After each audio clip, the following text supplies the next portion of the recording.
Hello students, today I am going to discuss how to solve the numerical problems whatever I have taught in previous lecture. आपने पिछले lecture में kinetic energy, potential energy, total energy में क्या relation होते हैं उसको आपने देखा था। फिर हम लोगों ने Planck's quantum theory of radiation, Faraday's atomic theory, इन सभी पर बेस्ड कुछ इंपॉर्टेंट न्यूमेरिकल प्रॉब्लम्स के बारे में हम लोग डिस्कस करते हैं। तो चलिए स्टार्ट करते हैं।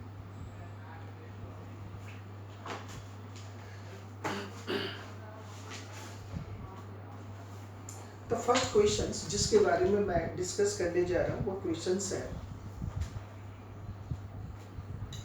Find the wavelength of the H alpha line of Balmer series. तो फर्स्ट क्वेश्चन निकालिए, find the wavelength. First questions,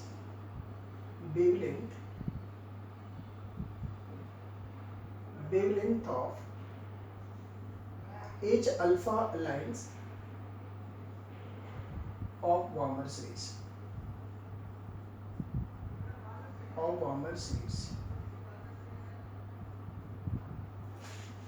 हमने आपको हाइड्रोजन एटॉमिक स्पेक्ट्रम में बताया था H alpha lines of Balmer series means first line of Balmer series, और first line के लिए electron should jumps from third to second orbit, क्योंकि जो वार्मर सीरीज होता है वो सेकंड ऑर्बिट में मिलता है, और इसके लिए फर्स्ट लाइन के लिए इलेक्ट्रॉन को थर्ड से सेकंड ऑर्बिट में जंप करना होगा। तो इसके लिए for H alpha it means for H alpha n1 equal to 2 and n2 equal to 3, therefore हमें लैम्डा की वैल्यू निकालनी है, वेवलेंथ की वैल्यू निकालनी, और हम लोग को पता है 1 by lambda equal to R H Z square 1 by n1 square minus 1 by n2 square. हम लोगों ने इसे निकाल रखा है, that is equal to R H Z square for hydrogen atom 1, n1 is 2, तो 1 बाई 4 माइनस 1 बाई 9। इसको आप सॉल्व कीजिए, आर एच एलसीएम 36 एलसीएम हो जाएंगे, ये 9 माइनस 4, इसको लिखिए आर एच 5 बाई 36, देयर तो 1 by lambda equal to, therefore ये 1 बाई लैम्डा मिल गया। तो जब 1 बाई लैम्डा मिल गया तो आप इसको लैम्डा निकाल सकते हैं, lambda equal to 36 by 5 1 by R H. Next second question देखते हैं। सेकंड क्वेश्चन है,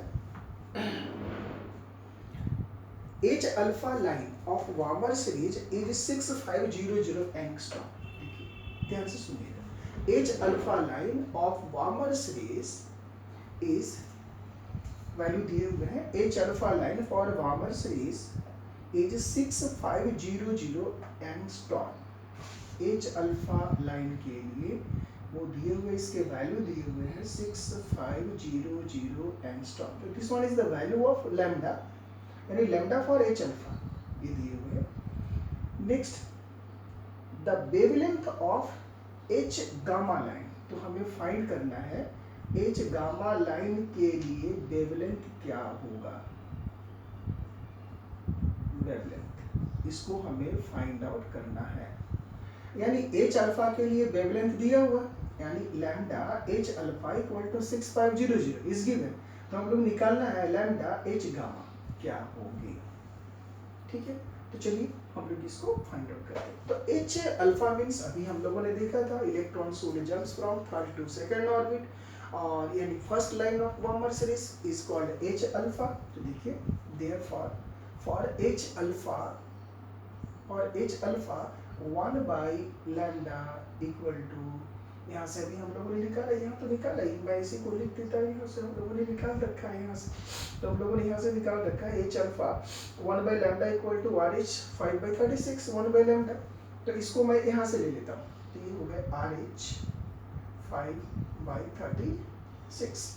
तो देयरफॉर, और ये लैम्डा का वैल्यू कितना है, लैम्डा एच अल्फा, ये लैम्डा एच अल्फा इसकी वैल्यू दी हुई है 6500, तो यहाँ से हो जाएंगे 1/6500 इक्वल टू RH 5/36, और यहाँ से RH की वैल्यू निकालिए, RH इक्वल टू, इसको यहाँ लाइए 336 डिवाइडेड बाई 6500 इंटू 5, ये हो गया, RH की वैल्यू निकल गई।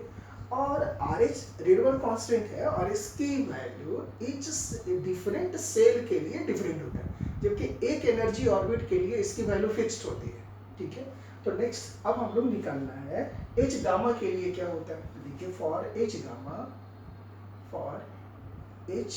गामा यानी लैम्डा, तो इसके लिए क्या हो जाएंगे, यहाँ से H गामा के लिए, यहाँ से अब H गामा लाइन यानी कौन सी लाइन होगी H गामा लाइन, तो देखिए alpha line first line, beta line second line, gamma line third line.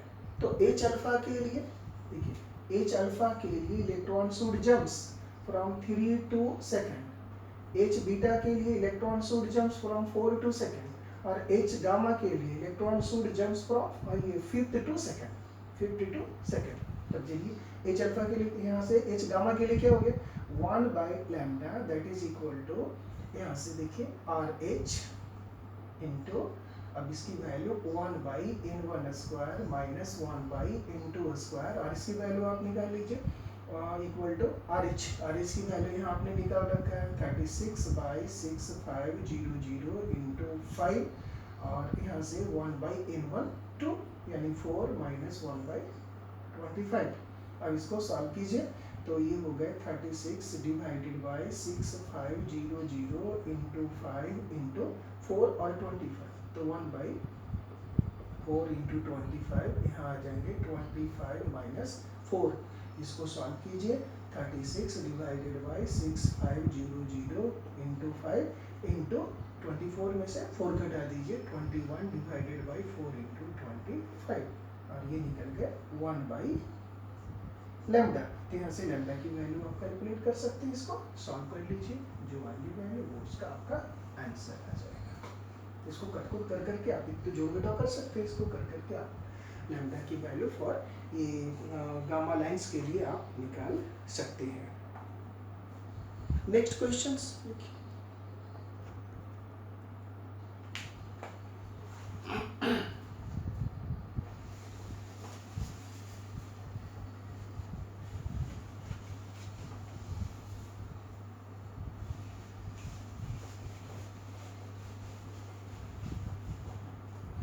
Next question यहाँ गिवन है, in the Rutherford scattering experiment, ये रदरफोर्ड स्कैटरिंग एक्सपेरिमेंट है, उसमें यहाँ लिखा हुआ experiment the number of alpha particle scattered at an angle theta equal to 60 degree is 12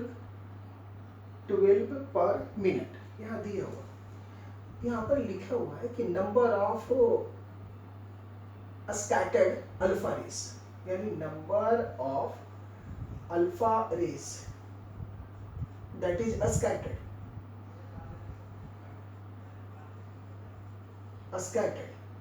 with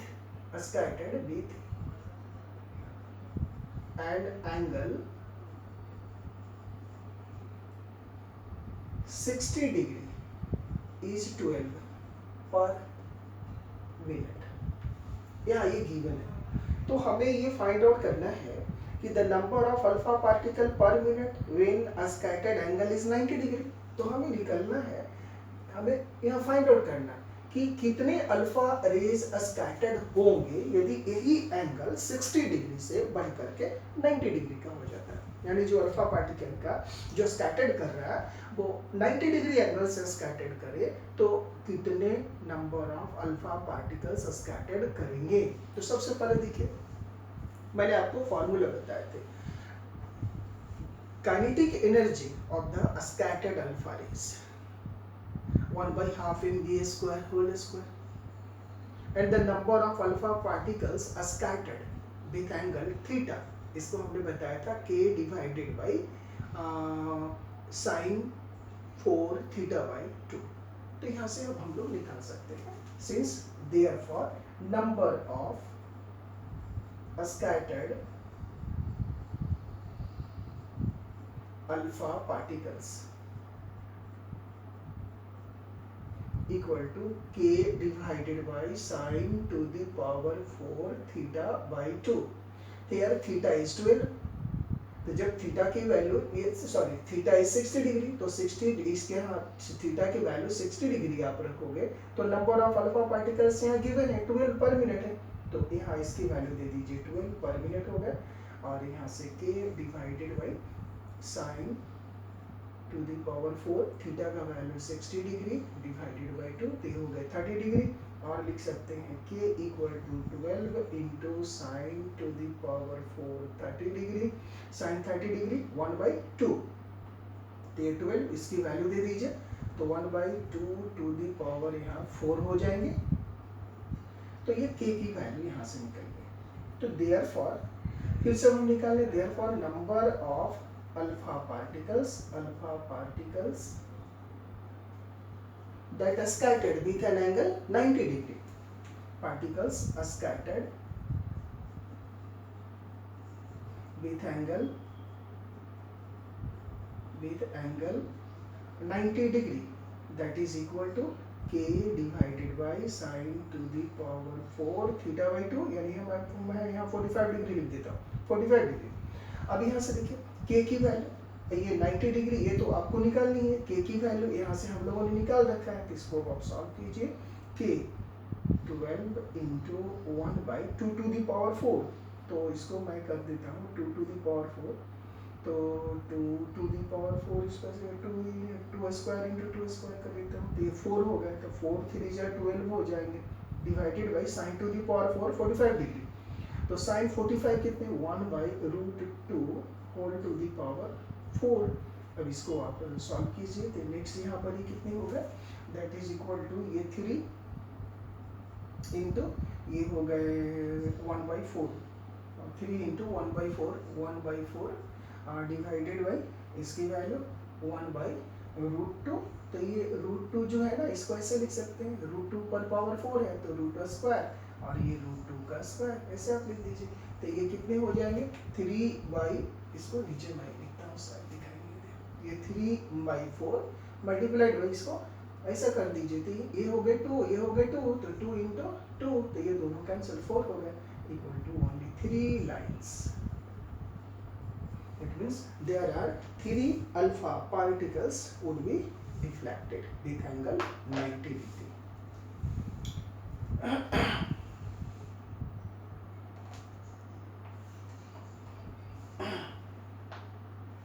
next ये question है, an electron is moving in third orbit of hydrogen atom, the frequency of moving electron is, उसकी frequency कितनी होगी। तो सबसे पहले हम लोग नेक्स्ट यहाँ पर नेक्स्ट क्वेश्चन है, इसको मैं दिखाता लिखता हूँ, यहाँ फाइंड आउट करना, an electron is moving in third orbit of hydrogen atom, यहाँ क्वेश्चंस में दिया हुआ है, an electron is moving in third orbit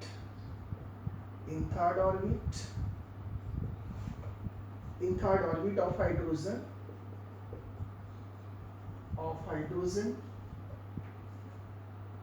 atom, then find the frequency of moving electron, then find the frequency of moving electrons की frequency निकालनी है।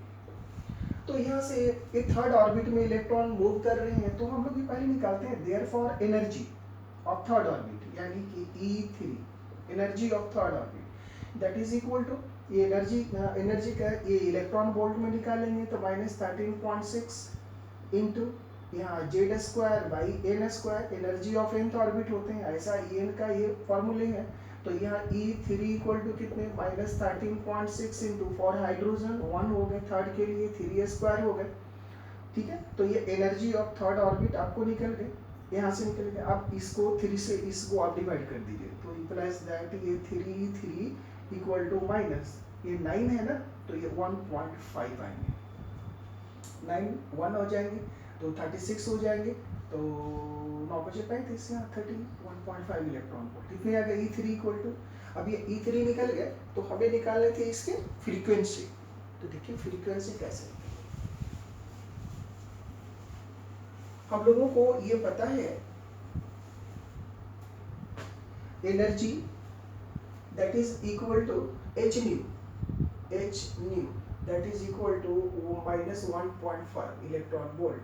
अब यहाँ से h c बाई लैम्डा यहाँ से ऐसे निकाल सकते हैं। अच्छा हमें तो फ्रीक्वेंसी निकालनी है, तो यहाँ वेवलेंथ के, तो यहाँ ये न्यू, तो न्यू इज द फ्रीक्वेंसी, तो यहाँ से न्यू इक्वल टू आप निकाल सकते हैं माइनस 1.5 डिवाइडेड बाई h, और इस h का वैल्यू आप रख दीजिए यहाँ से, इसको सॉल्व कर लीजिए तो हमें निकल जाएंगे न्यू की वैल्यू आप यहाँ से कैलकुलेट कर लेंगे। तो यहाँ से ये पता चल रहा है फ्रीक्वेंसी ऑफ मूविंग इलेक्ट्रॉन्स, तो ये फ्रीक्वेंसी ऑफ मूविंग इलेक्ट्रॉन्स यहाँ पर निकल जाएंगे, यहाँ से निकाल लेंगे हम लोग, न्यू की वैल्यू होगा यहाँ पुट करके। ओके, नेक्स्ट यहाँ क्वेश्चन है, if radius of second orbit of x is x then the, ये अभी नहीं पढ़े आप लोग, डी ब्राउनली बेवलिन तभी नहीं पढ़ पाए। Next one question, radius of second shell of He plus, आपको फाइंड आउट करना है रेडियस ऑफ, ऐसा क्वेश्चन है, फाइंड द रेडियस ऑफ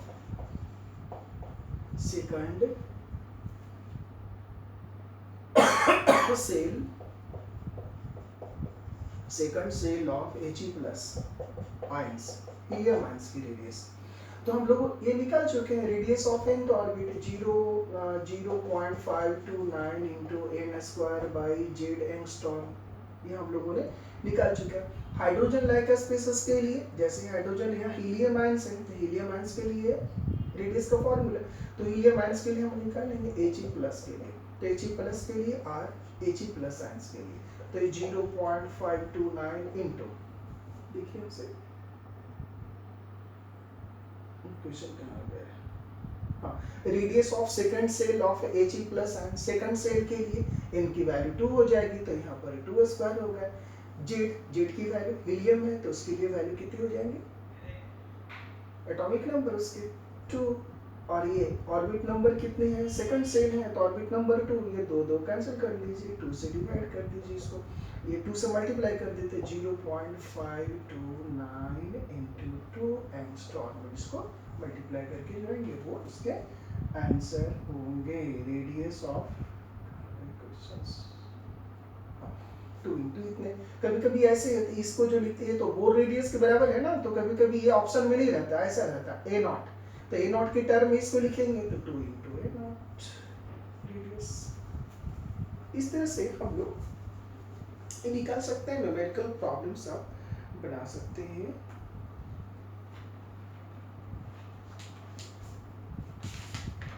ये जो आकाश का हमने पैकेज ले रखा है उसी से मैं प्रॉब्लम्स आपको बता रहा हूँ। ये सेक्शन ए का जो टॉपिक आपने कवर किया है उसी से मैं सेलेक्ट करके मैं बता रहा हूँ।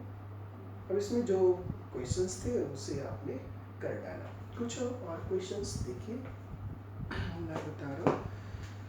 ये बुक्स है, इससे आप निकाल लीजिए पोटेंशियल एनर्जी, इससे भी क्वेश्चंस यहाँ पर आएंगे। वन क्वेश्चंस, ये जो बुक्स है वो नरेंद्र अवस्थी की बुक्स है, इससे देखिए कुछ प्रॉब्लम्स कर लेते हैं। इस क्वेश्चंस में गिवन है, नेक्स्ट क्वेश्चंस, इसमें इन्होंने दे रखा है potential energy of electron in the hydrogen atom is -6.8। Next question यहाँ लिखा हुआ है कि पोटेंशियल एनर्जी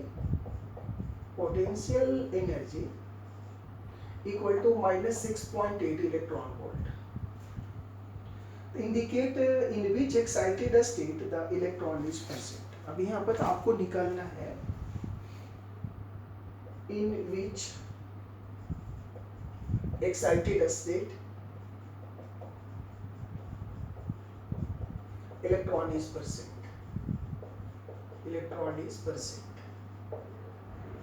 पोटेंशियल एनर्जी इतनी है तो वो किस एक्साइटेड स्टेट में वो प्रेजेंट होगा। तो अब देखिए हम लोगों को एक्साइटेड स्टेट में प्रेजेंट होने के लिए यानी कि नंबर ऑफ ऑर्बिट हमें चाहिए, तो नंबर ऑफ ऑर्बिट के लिए हमें ये डिसाइड करना पड़ेगा कि ये पोटेंशियल एनर्जी और टोटल एनर्जी यानी इलेक्ट्रॉन की टोटल एनर्जी में रिलेशन क्या है।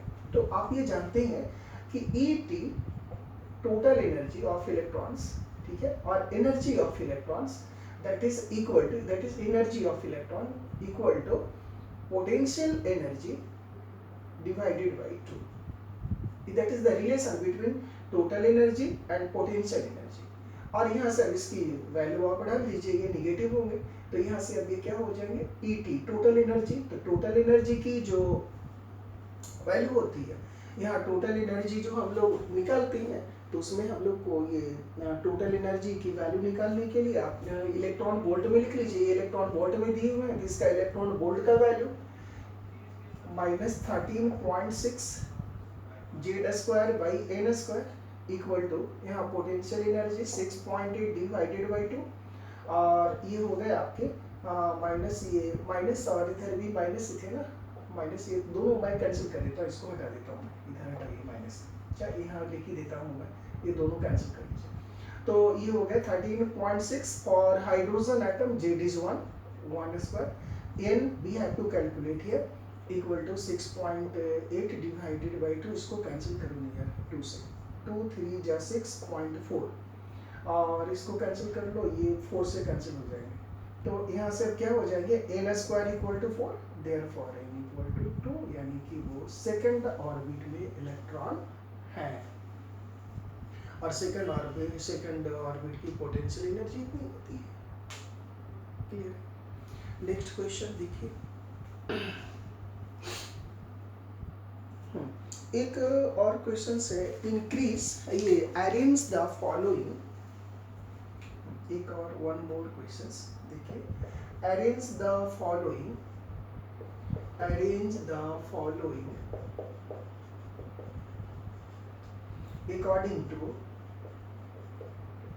according to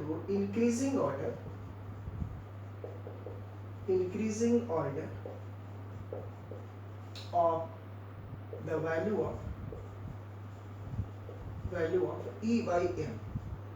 E by m की इंक्रीजिंग ऑर्डर में आपको अरेंज करना है, जैसे यहाँ दिया हुआ अल्फा है, प्रोटॉन है, न्यूट्रॉन है और अल्फा है, न्यूट्रॉन है, प्रोटॉन, एक इलेक्ट्रॉन भी ले लीजिए। इसे हमें इंक्रीज, ये अरेंज करना है इंक्रीजिंग ऑर्डर में of the value of E by m, charge by mass ratio. तो चलिए देखते हैं। तो ये अल्फा पार्टिकल लेते हैं, तो अल्फा पार्टिकल्स क्या होता है, अल्फा पार्टिकल्स का चार्ज कितना होता है, चार्ज +2 यूनिट होता है और इसके मास कितने होते हैं, मास इसका 4 यूनिट होते हैं। तो charge by mass E by m निकाल लीजिए, 2/4 यानी 1/2 इक्वल टू 0.5 आ गए। नेक्स्ट आप प्रोटॉन के लिए निकाल लीजिए, तो प्रोटॉन के लिए E by m equal to 1/1 यानी 1 आ गए।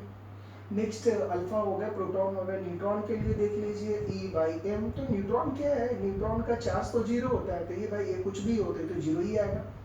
नेक्स्ट आप इलेक्ट्रॉन का देख लीजिए, चार्ज बाई मास, तो इलेक्ट्रॉन का चार्ज -1 डिवाइडेड बाई ये E by m, तो ये E और E by m, तो इसका जो मास होता है इलेक्ट्रॉन का वो 1/1837 होता है और ये ऊपर चला जाएगा तो 1837 हो गया।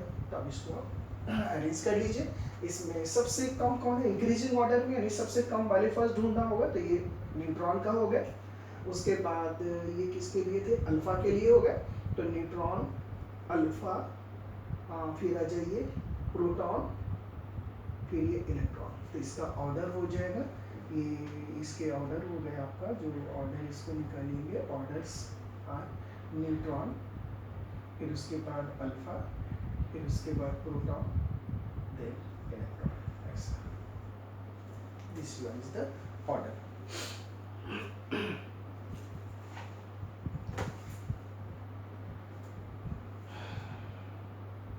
और ये अवस्थी की जो बुक्स है, इसमें जो फर्स्ट लेवल में दिए हुए जितने टॉपिक आपने पढ़ रखा है उससे आप प्रॉब्लम बनाएंगे, चाहे को कुछ भी किसी दूसरे इंस्टीट्यूट का पैकेज भी आपके पास है तो आप उससे बनाएंगे। और यदि प्रॉब्लम्स आप नहीं सॉल्व करवा रहे, कहीं दिक्कत हो जा रही है, तो आप उसे व्हाट्सएप कर दीजिए।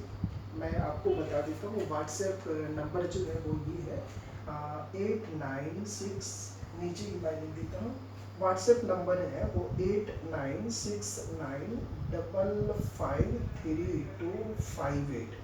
इस नंबर पर आप क्वेश्चंस कहीं बनाने में आपको प्रॉब्लम हो जाती है, कोई प्रॉब्लम्स नहीं बना पा रहे जितने टॉपिक अभी आपने पढ़ा उसके रिगार्डिंग, तो आप इस पे आप व्हाट्सएप कर दीजिए और आप वहाँ बता देंगे कि सर मैं ऑनलाइन क्लासेस कर रहा हूँ, तो मैं इसका सॉल्यूशंस बना करके दे दूंगा। यदि ज़रूरत पड़ी तो वीडियो कॉल कर करके भी मैं आपको इसको समझा दूंगा। और इसलिए ओके, तो यहाँ तक हम लोगों ने न्यूमेरिकल्स प्रॉब्लम्स बनाना हम लोगों ने सीखा। अब जितने टॉपिक हम लोगों ने पढ़े उससे कुछ जो इम्पोर्टेंट क्वेश्चंस थे हमने बता दिया आपको, बाकी और सब आप बना सकते हैं। और अब हम लोग देखेंगे आगे के टॉपिक पढ़ेंगे, फिर उसके बाद में हम लोग डिस्कस करेंगे। So today's thanks to all.